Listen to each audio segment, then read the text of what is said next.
In this video, you'll learn how to add a footer in WordPress. By following these steps, you will be able to customize the footer area of your website effectively. Start by accessing your admin dashboard. This is typically done by entering your website's URL followed by /PPadmin.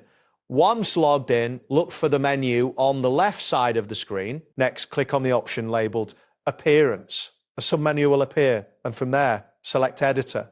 This will direct you to the editor interface where you can modify various design elements of your site. Once in the editor, locate the Design section in the left panel. Click on Design to expand the options available, and then proceed to click on Patterns.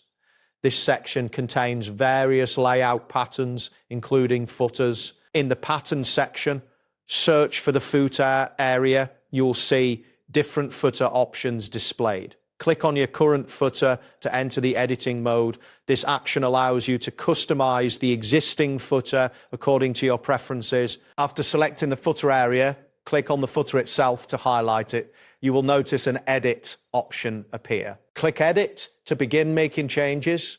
To enhance your footer, you can add different blocks using the plus button. Here are some useful options. For adding copyright text, select the paragraph block. To insert a logo, choose the image block. For footer menu links, utilize the navigation block. For social media links, add the social icons block. And to create a contact button, select the buttons block. Once you have made the desired changes and added the necessary blocks, look for the Save button located at the top right corner of the screen. Click Save to ensure that all modifications are stored.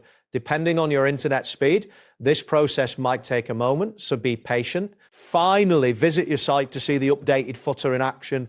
This allows you to verify that all changes appear as intended and function correctly.